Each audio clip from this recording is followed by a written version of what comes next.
On July 11, 1944, 35 days after the beaches of Normandy had been stormed by the largest invasion force in history, General Dwight D.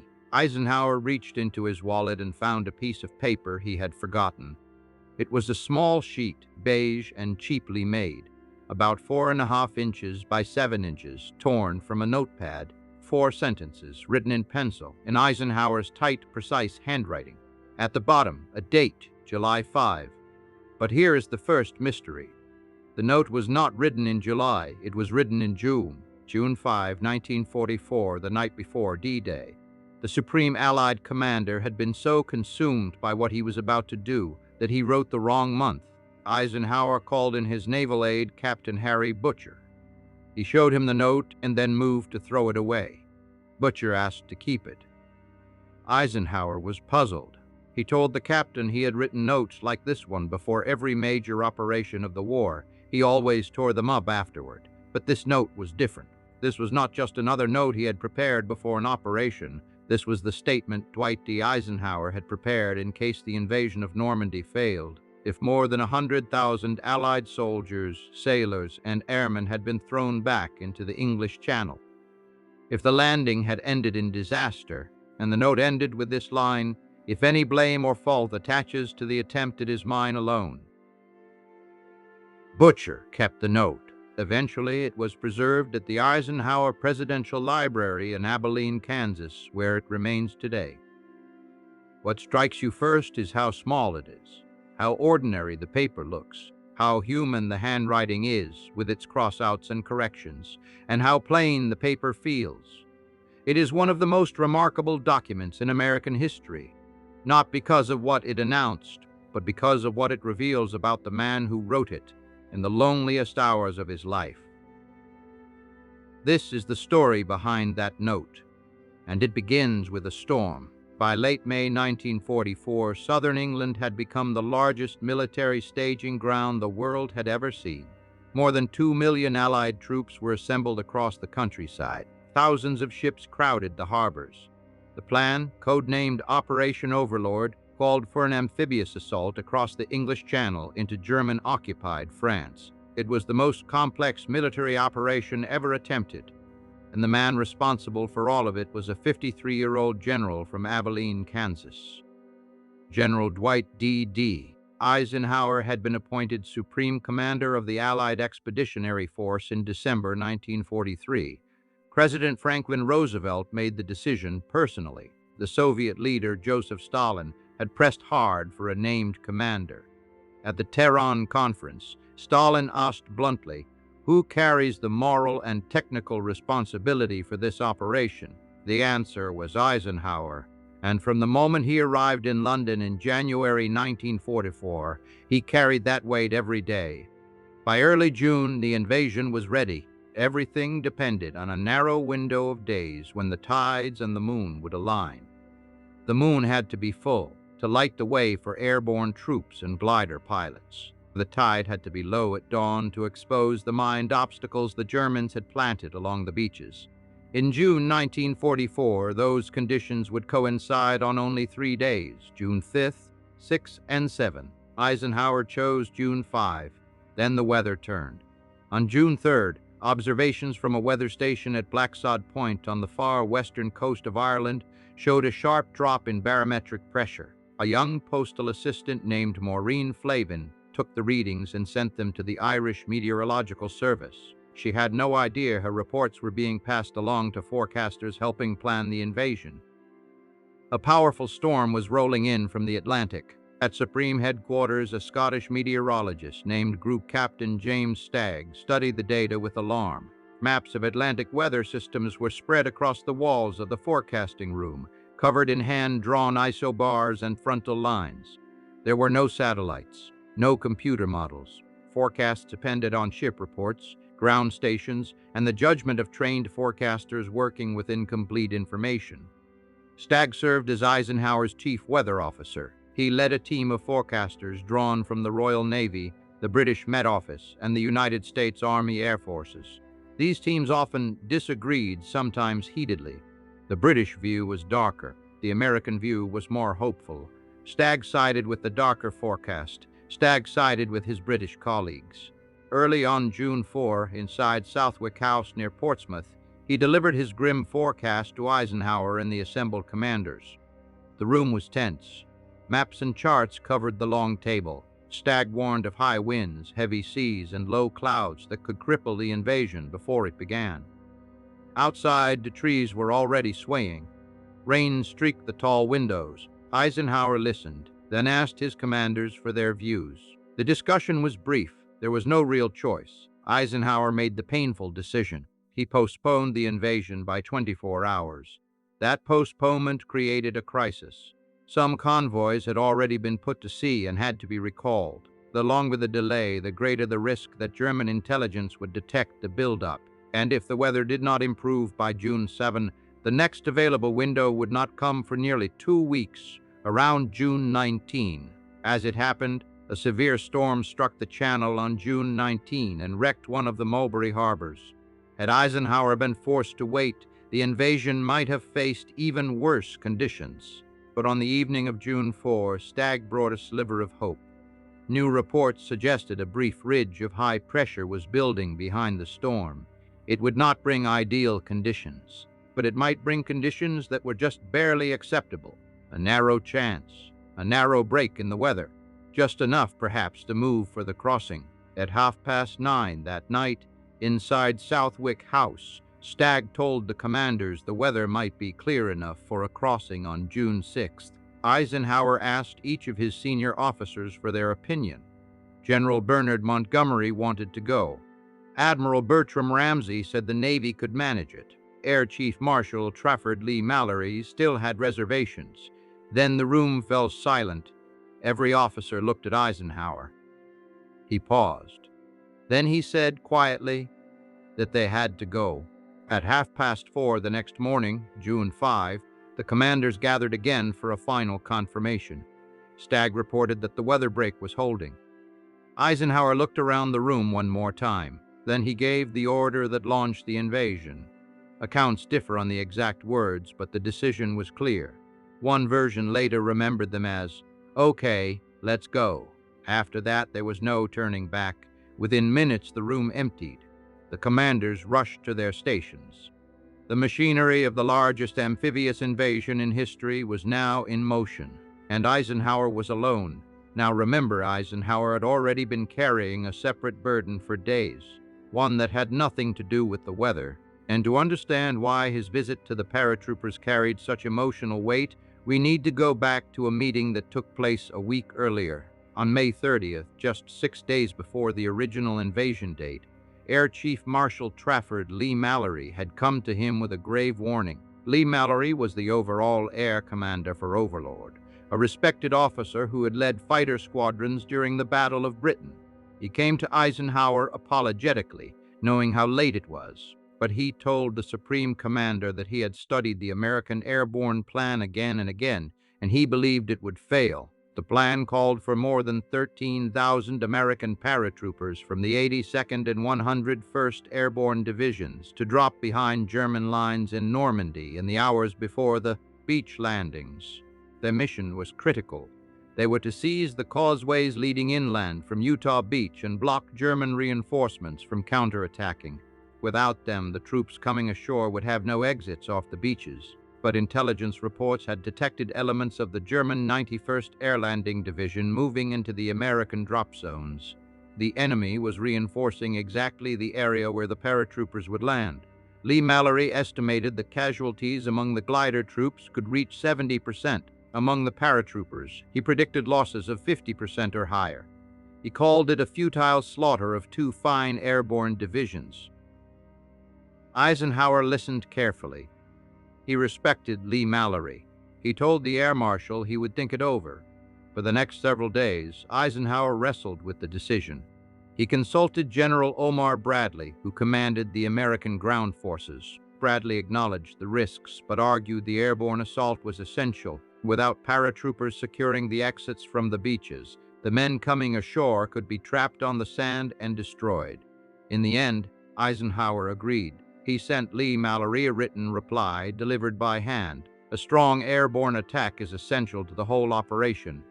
It must go on. Later, Eisenhower described this as one of the most agonizing decisions of the war. He used a phrase that captures exactly what he felt. He called it soul-racking. So, on the evening of June 5, 1944, after giving the final go order for the invasion, Eisenhower did something his staff did not expect. He said he wanted to visit the troops. His aides were surprised. Generals do not usually go to see off the men on the eve of battle. But Eisenhower insisted. He drove to Greenham Common near Newbury in Berkshire, where paratroopers of the 101st Airborne Division were preparing for the night drop into France. The airfield was alive with activity. Transport planes, Douglas C-47 Skytrains lined the tarmac in long rows, their engines cold but ready. Equipment was being loaded. Weapons were being checked. A photograph taken that evening became one of the most famous images of the entire war. In it, Eisenhower stands among a group of young soldiers, their faces darkened with burnt cork and camouflage. Their helmets are covered with twigs and netting. They carry heavy packs, weapons, and musette bags stuffed with ammunition and rations. Cardboard number tags hang from their necks, identifying their units and jump assignments. Many of them look barely old enough to shave. Eisenhower arrived at the airfield around 7 in the evening. A rumor had swept through the camp that the visitor might be the actress Betty Grable. Soldiers poured out of their tents and into the company streets hoping to catch a glimpse. Instead, it was the Supreme Commander, in his pressed uniform and his trademark short jacket, making his way toward them. He walked from group to group. He asked the men where they were from. He asked what they did back home. He asked if anyone was from Kansas. One soldier reportedly told him not to worry, that the 101st could handle anything. Another offered the general a job after the war. In the iconic photograph, Eisenhower is speaking with Lieutenant Wallace Stroll, a 22-year-old officer from Company E of the 502nd Parachute Infantry Regiment. It was Strobel's birthday. He wore a cardboard tag marked 23 around his neck. Years later, Strobel recalled what Eisenhower actually said to him. The general asked where he was from. Strobel said Michigan. Eisenhower smiled and said he used to fish there. Great fishing in Michigan. Then the general asked if Strobel felt properly briefed and prepared. Strobel said, "Yes, sir." Eisenhower wished him luck and moved on. So in that famous image, with the weight of the world on his shoulders, the Supreme Allied Commander was talking about fishing. It was not random. Eisenhower loved to fish, and Strobel remembered that detail for the rest of his life. But there was something deeper happening. He was doing what he often did with troops. He was making himself human. He was closing the distance between a four-star general and the young men who were about to jump into the darkness over occupied France. He stayed until the last planes lifted off. The C-47s roared down the runway and climbed into the dark sky, heading south toward the Channel. The sound of hundreds of engines filled the night. According to Kay Summersby, his driver and secretary, Eisenhower stood on the edge of the runway and watched the aircraft disappear. And then she saw tears in his eyes. Now back to the note. Sometime on June 5th, after the final go order and during the last hours before the invasion, Eisenhower sat down and wrote the most private document of his military career. The paper was cheap, no letterhead, no official seal, just a small sheet torn from a pad. He wrote in pencil. The message was 4 sentences long. Let us look at what those sentences actually say, because every word matters. The first sentence. Our landings in the Cherbourg-Havre area have failed to gain a satisfactory foothold, and I have withdrawn the troops. Notice that Eisenhower did not write the troops have been withdrawn. His first draft used the passive voice. You can see the scratch marks on the original document where he crossed out those words and replaced them. The final version says plainly, I have withdrawn the troops. He put himself into the sentence. He made the act of retreat his own. The second sentence, my decision to attack at this time and place was based upon the best information available. Here again, Eisenhower revised. The original phrasing referred to this particular operation. He struck those words out and replaced them with, my decision to attack. He removed the distance between himself and the catastrophe. He did not blame the plan. He did not blame the weather. He did not blame the intelligence. He claimed the decision as his own. The third sentence, the troops, the air, and the Navy did all that bravery and devotion to duty could do. This is the sentence that shields every soldier, sailor, and airman from blame. In 4 short lines, Eisenhower was constructing a wall. On one side, the men who fought. On the other, the man who sent them. If the invasion failed, the men were blameless. Only the commander was accountable. And then the fourth and final sentence. If any blame or fault attaches to the attempt, it is mine alone. On the original document, the last line stands out sharply on the page. The final sentence lands with unusual force. He folded the note and slipped it into his wallet. Now think about what this meant in practical terms. In the hours after writing that note, Eisenhower would face reporters, generals, admirals, and political leaders. He would project calm and confidence. He would speak of victory. And all the while in his back pocket he carried a confession of total failure. This was not a speech written by a committee. It was not drafted by a public affairs officer. It was not reviewed by lawyers. It was handwritten, in pencil, on a scrap of paper, by a man sitting alone with the full knowledge that he might have just made one of the gravest decisions of the war. And he knew the burden would be his and his alone. And he told no one. To understand how alone Eisenhower felt that night, we need to understand the woman who was closest to him during those hours. Kay Summersby was an Anglo-Irish woman who had served as Eisenhower's driver since 1942, when he first arrived in London. She was a member of the British Motor Transport Corps. Over time, her role expanded. She became his personal secretary and one of the very few people granted access to his daily routine. She accompanied him to meetings, handled his correspondence, and was often the last person he spoke to at the end of a long day. Summersby lived and worked at Telegraph Cottage, a small, secluded house on Warren Road in Kingston upon Thames, just southwest of London. This was Eisenhower's private residence during the build-up to D-Day. The cottage sat among trees hidden from the road. Very few people knew the Supreme Commander lived there. His staff guarded his privacy closely, and the location was kept quiet. The cottage was modest by any standard. A few rooms and a garden. Eisenhower used the retreat to escape, however briefly, from the crushing routine of headquarters. It gave him a private place to think, rest, and work away from headquarters. He would later paint Telegraph Cottage after the war. Captain Harry Butcher, the naval aide, also spent time at the cottage. He arranged for Eisenhower to ride horses in nearby Richmond Park on days when the public was not admitted. These small moments of normalcy, riding and brief hours away from the staff routine, were some of the only relief Eisenhower had from the relentless pressure of planning the invasion. Summersby maintained Eisenhower's desk diary throughout 1944 and 1945. Those diaries, now held at the Eisenhower Presidential Library, contain first-hand observations of the invasion period written in her own hand. They are among the most important primary sources for understanding Eisenhower's state of mind during those critical days. In 1948, she published a memoir titled Eisenhower Was My Boss, which included her recollections of the D-Day period. On the evening of June 5th, after visiting the paratroopers at Greenham Common, Eisenhower returned to the company of his small staff. The roar of hundreds of aircraft could be heard overhead as wave after wave of transport planes carried the airborne divisions toward France. It was in this moment, according to Summersby's later account and widely reported by multiple historians, that Eisenhower turned to her and said, "I hope to God I am right." That single sentence is perhaps the most honest thing Eisenhower said during the entire war. Not to a general, not to a prime minister, not to a president, to his driver. It reveals something essential about leadership under impossible pressure. In public, Eisenhower wore what we might call a command mask. He smiled. He projected confidence. He talked about fishing. He told the troops they were embarking upon a great crusade.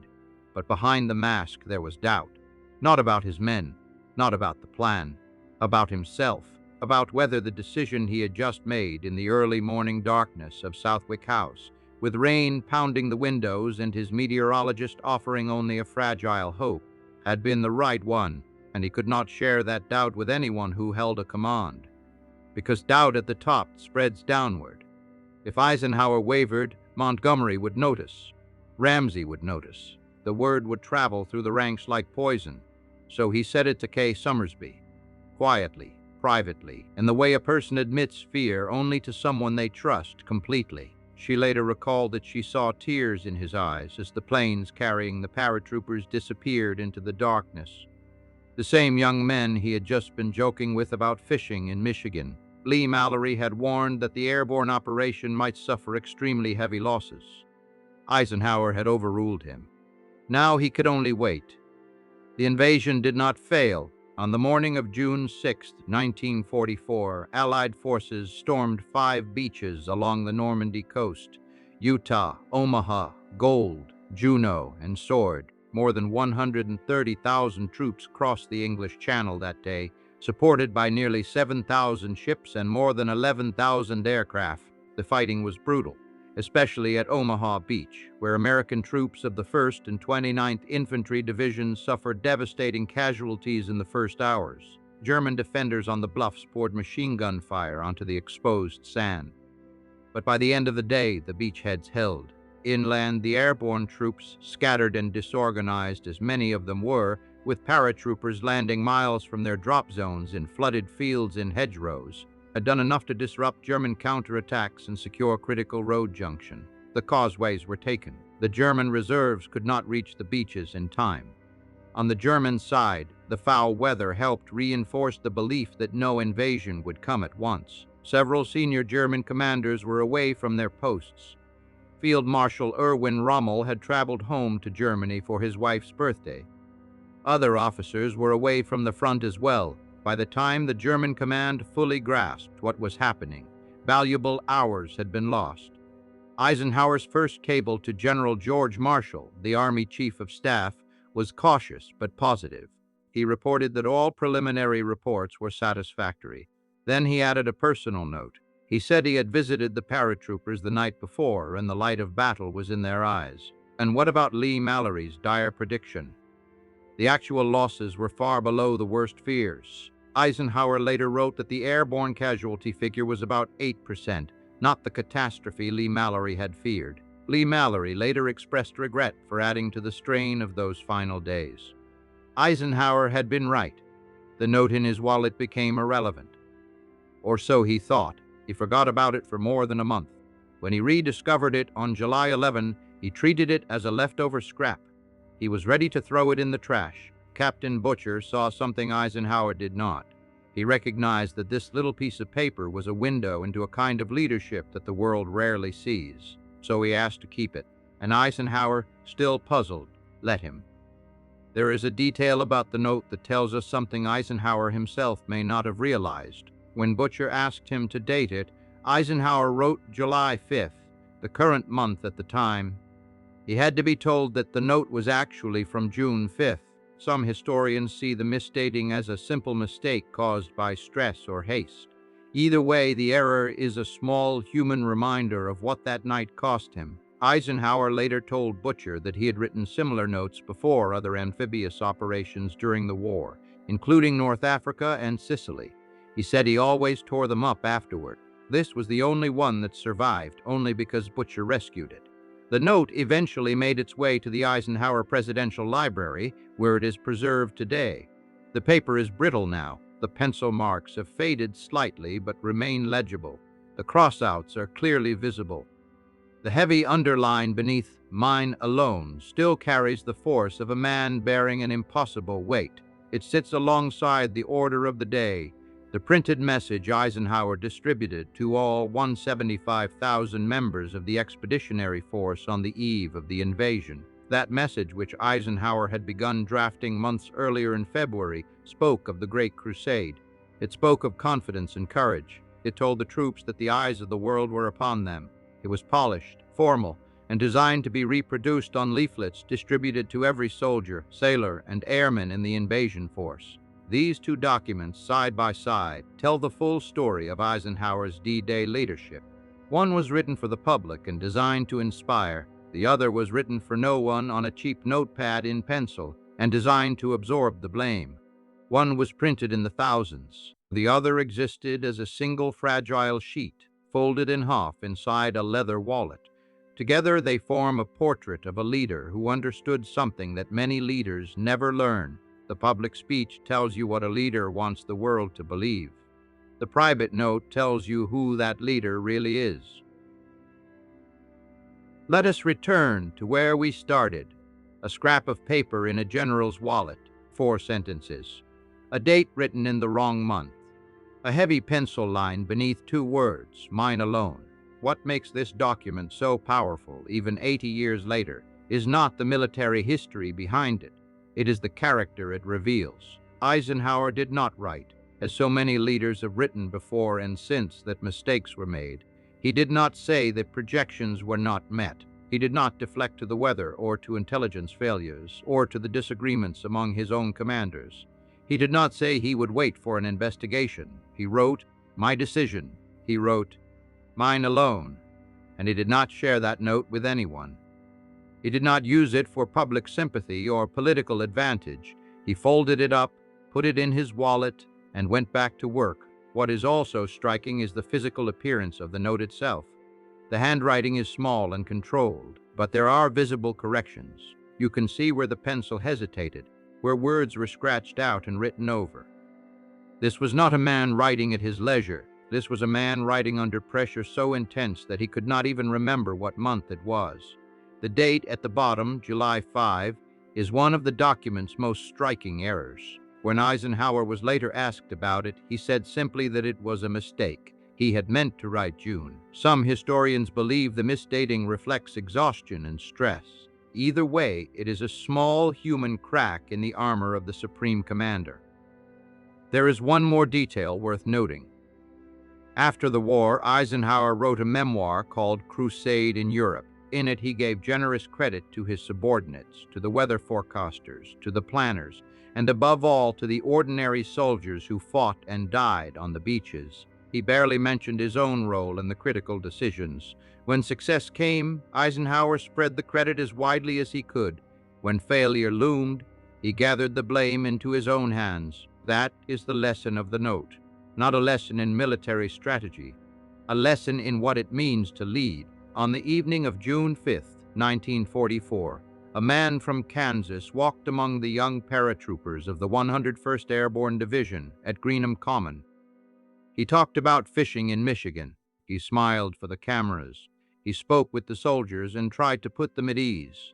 Then he watched the C-47 transport planes carry those young men into the night sky, and he said to the one person he trusted most, "I hope to God I am right." Then he sat down alone, took a pencil and a scrap of paper, and wrote 4 sentences that he prayed the world would never need to read. The world never did, but we are fortunate that Captain Harry Butcher saved them, because those 4 sentences, scrawled in pencil on a cheap notepad with the wrong month written at the bottom, tell us more about leadership than 1,000 speeches ever could. The note is still there in Abilene, Kansas. The pencil line under "mine alone" is still dark, and 80 years later it still asks the same question of anyone who reads it. When failure comes, will you own it? If you found this story worth hearing, consider subscribing to the channel. We will see you in the next one.